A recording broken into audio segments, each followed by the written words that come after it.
voici en gros plan maintenant sur la table de travail pour procéder à la réalisation de la recette Caramba en do it yourself. Donc voilà, on a tout ce qu'il nous faut. Notre base PGVG en 12. Voilà. Le complément 0 nicotine du propylène. Le complément 0 nicotine du glycérol, enfin de la glycérine végétale. Des seringues. Alors j'en ai pris une un peu plus grosse pour pouvoir faire des prélèvements plus larges. Le bidon vide qui va réceptionner notre recette finale, les 5 arômes dont on a besoin d'après ce qu'on a mis en place dans le e-liquid calculator, le petit logiciel qui nous a servi à gérer les dosages. Du sopalin, et c'est parti. Donc je vais écarter le matériel dont je n'ai pas besoin immédiatement pour faire place nette. Voilà.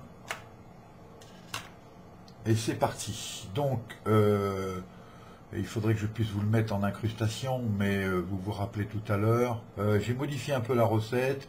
J'ai touché la noix. J'ai rajouté une goutte de noix, 9 gouttes donc au total pour la noix. Et j'ai enlevé une goutte de vanille bourbon. Donc 5 gouttes de vanille bourbon. On reste toujours à 24%, 2,4 ml d'arôme pour 48 gouttes au total. Hein. Bien, allons-y. Donc, on débouche. Allez, avec prudence. Cette fois, on a quand même une base à 12 mg de nicotine. Donc, on fait attention. Bouchon, bien sûr, sécurisé enfant. Il me faut donc là, le calcul me le dit, il me faut 5,83 ml de base nicotinée à 12. 5,83. Donc là, j'ai de quoi faire 5, 5,5, 5,83. Je vais faire 5. Pas tout à fait ça. Ouais. Je vais faire avec la petite. Ça sera plus précis. Je vais faire 3 et 2,83. Voilà, c'est un choix que j'ai fait. On verra bien. Alors, pour le moment, je prélève 3 ml. Est-ce que je suis dans le cadre? On va améliorer ça. Voilà. Hein, donc voilà, tac. Bon, comme j'ai pas mal de liquide, j'ai pas besoin de pencher le récipient. Et je prends mes 3. Il vaut mieux prendre un peu plus et vider que d'essayer d'être ultra précis en remontant. Hein. Là, je suis pas mal, j'ai 3. Alors, ce que je n'ai pas fait et que je vais faire maintenant, mais qu'il ne faut pas suivre comme exemple, c'est que je n'avais pas préparé l'ouverture du bidon qui réceptionne. Voilà. Donc là, il s'agit d'une base à 50-50 propylène glycérine à 12%, enfin 1,2% en fait, je dis ça depuis tout à l'heure, c'est une erreur, à 12 mg de nicotine. Donc là, j'ai 3 ml. Maintenant, je vais en mettre 2,83 de plus. C'est juste plus facile à gérer que mettre tout d'un coup, pour moi en tous les cas. Donc 2, 2,20, 2,40, 2,60, 2,80, 2,83, c'est juste pas facile.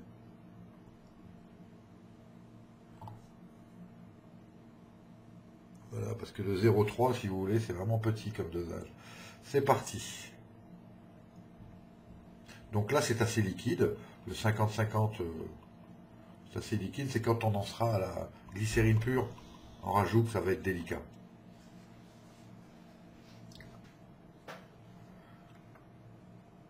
Donc le liquide, la base nicotinée 50-50 est prête. Donc avant de faire toute manipulation, je referme ceci que je remise et le petit bidon de réception là-bas de côté. Voilà. Un petit coup sur l'aiguille ou quoi, là pour pas laisser trop de traces sur les prélèvements suivants. Donc le e-liquid calculator me propose maintenant 0,12 de propylène. Alors j'ai tendance dans ces cas-là à l'ignorer et à tout mettre en glycérine, mais bon, on va essayer de prendre 0,12. 0,12 c'est un peu plus de la moitié de 0,20. Donc il s'agit de propylène à 0%. Donc encore un liquide facile à prélever là, il s'agit de propylène. Donc 0,20 c'est ça. Donc 0,12 c'est quelque chose comme ça. C'est quasiment rien. Voilà, c'est 0,12 c'est 2 gouttes et demie. Hein. Vous voyez, donc c'est tout à fait valeur négligeable, mais je le fais là parce que il n'y a pas de raison qu'on l'ait calculé et que je le mette de côté dans le cadre d'une vidéo qui vous montre comment je fais. Mais bon, on pourrait très bien prendre les 0,12 et les rajouter sur le 0% glycérine. Ça ferait un petit peu plus de 60% de glycérine, mais c'est infinitésimal. En tous les cas, pour la glycérine justement, il s'agit d'en mettre 1,64. Alors cette fois, je prends la glycérine, d'accord, à 0%. Alors elle en a pratiquement plus, je suis à peu près là. Donc là, il faut pencher la bouteille pour aller chercher, combien on a dit, 1 et quelques, 1,64. C'est parti. Donc ça se fait en plusieurs... ça monte pas tout de suite. Hein. Il faut faire attention à pas trop forcer, parce que si jamais ça ripe, vous en mettez partout. Donc je tiens comme ça à la pression. Au bout d'un moment, je relâche. Je regarde combien j'ai. Vous voyez là, il en est rentré 0,8 ml. Il faut à peu près le double.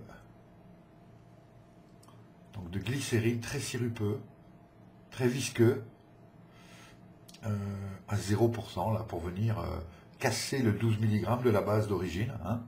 Tout le monde a compris. Vous suivez, j'espère. Voyons un peu où on en est. 1,64. 1, 2, 4, 6. Ouais, je suis pas mal là. 2, 4, 6. 1,64. C'est quelque part par là. Voilà. J'ai mis 1,64 de glycérine. Je les mets dedans. Alors là, pas la peine d'appuyer comme une mule. Hein. Sinon, vous risquez de déjecter la seringue de son embout. Hein. Faut y aller tranquillement, c'est visqueux. Ça dépendra du type de seringue que vous aurez, hein, d'aiguille. Je récupère bien toutes les gouttes. Hein, voilà, donc on a, si vous voulez, 7,6 ml, selon qu'on avait calculé tout à l'heure, là, sur la précédente vidéo. 7,6 ml pour le moment, il reste le complément.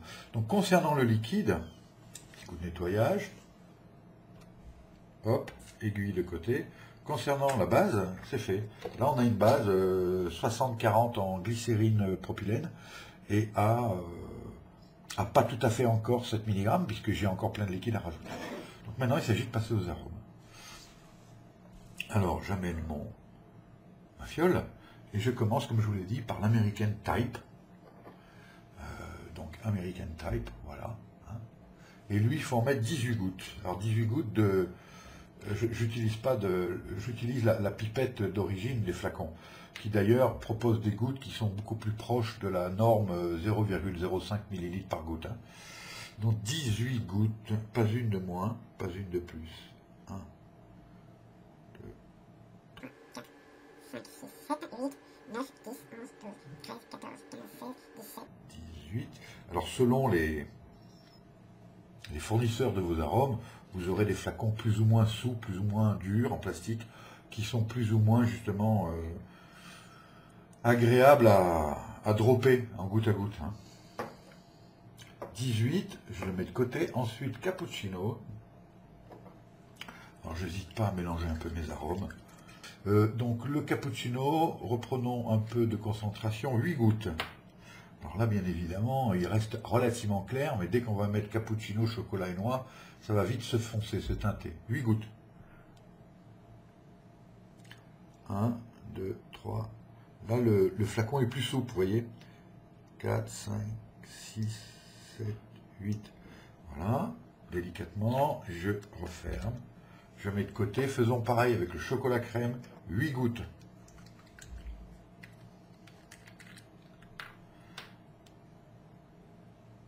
1, 2, 3.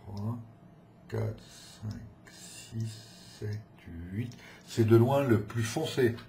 Alors pour le moment, il n'y a pas de mélange, mais vous voyez, je vais l'approcher au risque de faire une erreur. Je vais l'approcher, vous voyez qu'il y a des petites couches flottantes sur la glycérine de noir qui va venir teinter le reste quand on mélangera tout à l'heure. Je n'ai pas mis la noix. Alors allons-y pour la noix, la fameuse, vous vous rappelez, Orzechowski. La noix, je propose 9 gouttes. Un peu plus, j'ai augmenté d'une goutte. 1, 2, 3, 4, 5, 6, 7, 8, 9. 9 gouttes de noix. Et enfin, 5 gouttes de vanille bourbon. Voilà.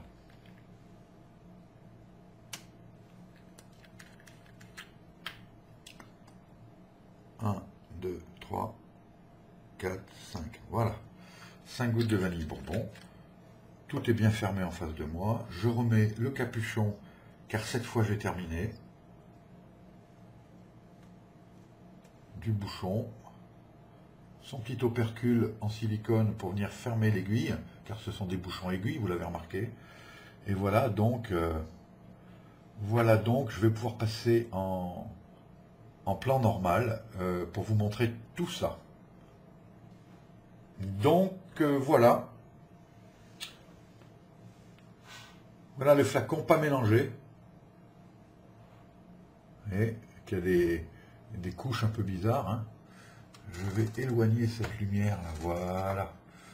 Il y a des couches un peu bizarres. C'est assez joli. On voit même ici, là, tout en bas, je ne sais pas si c'est du propylène ou de la glycérine qui flotte. Donc on va mélanger tout ça. D'accord. On tient le petit opercule siliconé et on mélange tranquillement.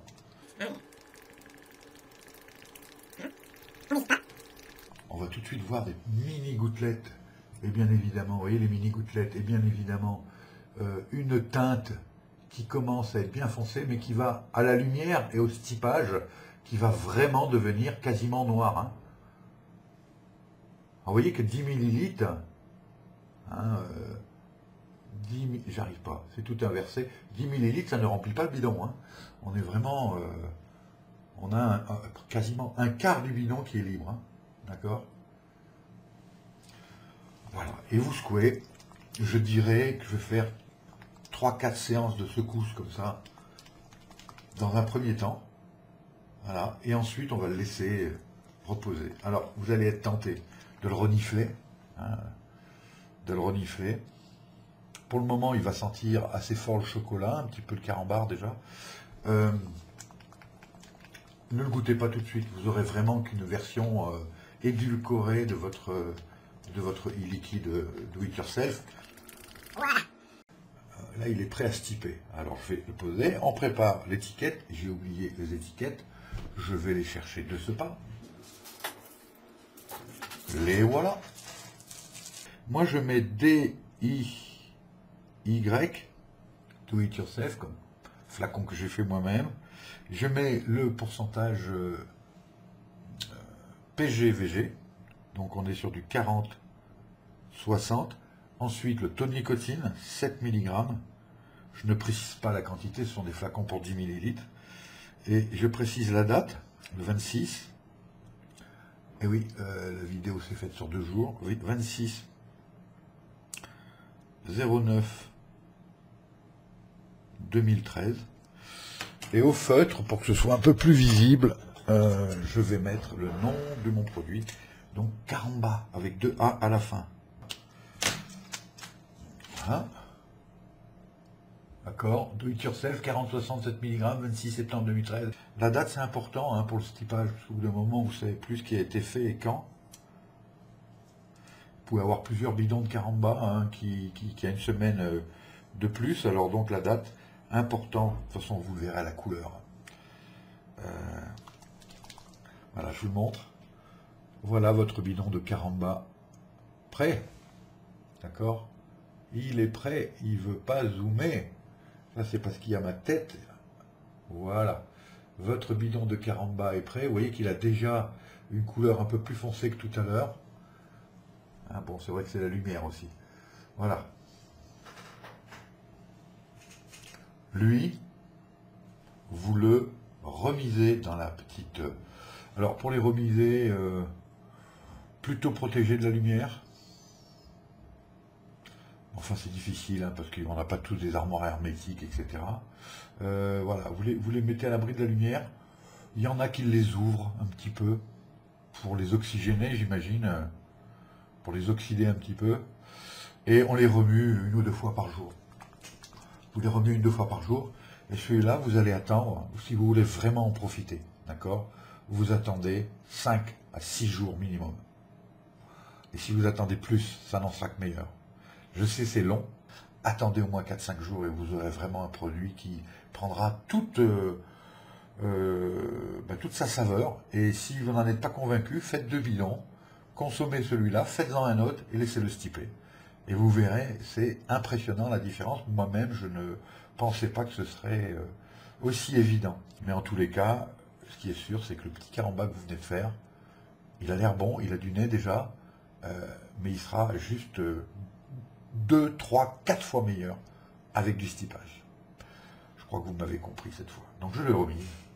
Une petite étagère un peu fermée à gauche, je le remise. Et il m'en reste, mais alors très peu, puisqu'il m'en reste le fond de cette Agathé 2. Voilà. Alors je sais pas si vous voyez la couleur du truc, hein. On est dans les gros liquides qui tâchent bien à la Bubba Bounty, à la House Blend, voilà, ou des choses comme ça. Et il me reste un peu de liquide, vraiment de quoi faire une puff, parce qu'il faut genre, bon, je vais en refaire après, hein. Ce que vous venez de tout faire, moi je vais le refaire. Je pense que je vais m'en faire un 30 millilitres et puis l'affaire sera faite. Voilà. Alors c'est pas chaud, hein, le Genesis c'est un diesel, hein, ça vient petit à petit, mais on va voir.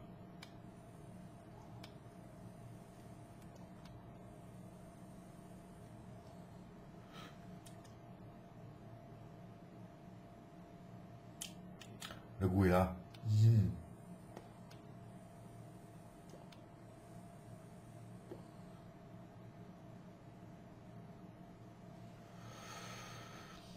Il vape très bien, une vapeur blanche, bon, il y a quand même un filtre de lumière qui blanchit, mais c'est une vapeur très blanche parce que vous avez 60% de glycérine. Hein. Donc là, ceux qui n'ont pas l'habitude de ça, vous allez vraiment apprécier le volume de vapeur, non seulement le volume, mais sa visibilité.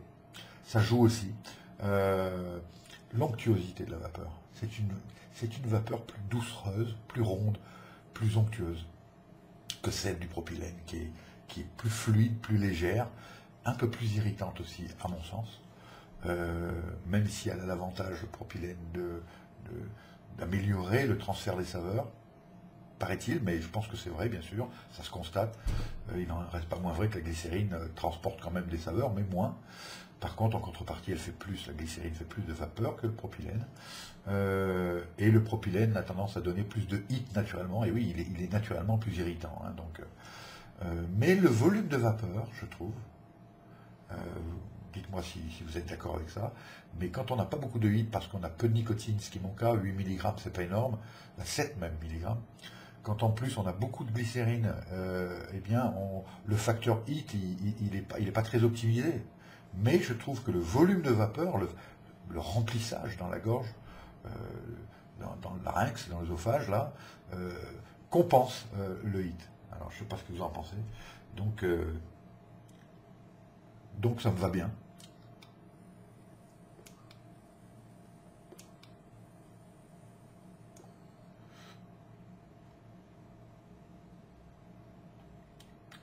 Carambar. Petit goût de noix derrière, chocolat, le cappuccino se mélange, le tabac il est bien camouflé dessous, hein, mais tabac gourmand, carambar. Et pas suffisamment sucré pour être écœurant, en tous les cas moi ça me va, je m'y suis habitué. Si vous le trouvez trop sucré, vous pouvez rajouter, enlever déjà une goutte de chaque parfum sombre là, c'est-à-dire cappuccino, noix et chocolat, par exemple, pour le compenser sur du tabac, et vous aurez un tabac un peu moins gourmand, moins sucré. Enlevez une goutte de vanille. Vous pouvez peut-être rajouter aussi une épice supplémentaire, un peu de cannelle, que sais-je, à vous de voir. Pour le moment, moi, je suis arrivé à ça. Donc voilà, vous êtes maintenant en possession d'un flacon de 10 millilitres de Caramba, recette que pas vraiment originale parce que beaucoup de gens ont mélangé ces saveurs déjà pour arriver à faire un tabac gourmand qui rappelle un peu le chocolat, le caramel. Il n'y a pas de caramel dedans là, hein, c'est volontaire. Et vous avez vu comment procéder, c'est très simple. Si vous faites des mélanges avec tabac et un fruit, ou simplement tabac ou simplement un fruit, vous irez 2-3 fois plus vite, hein, c'est encore plus simple. Pourquoi pas faire des essais sur lesquels on peut revenir plus tard. Voilà. Merci d'avoir suivi cette série de longues vidéos. Pour les premières, j'apprendrai à être plus concis, à être moins bavard, sans doute. Et je vous souhaite des bons, fais-le toi-même, tes liquides, parce que ça vaut le coup. Si vous avez fait la recette, et que vous l'avez testée, goûtée, vous avez bien stipé, et qu'elle vous convient, ou qu'elle ne vous convient pas, ça serait sympa, ça me ferait plaisir, et puis ça serait très intéressant d'avoir vos retours, voilà, par commentaire sur la vidéo. Je rajouterai dans la description de la vidéo tous les liens nécessaires à la réalisation de cette recette. Voilà. Merci de m'avoir écouté jusque-là. Je pose mon Vamo et je vous souhaite une bonne fin de journée et à très bientôt pour d'autres vidéos. Tchuss!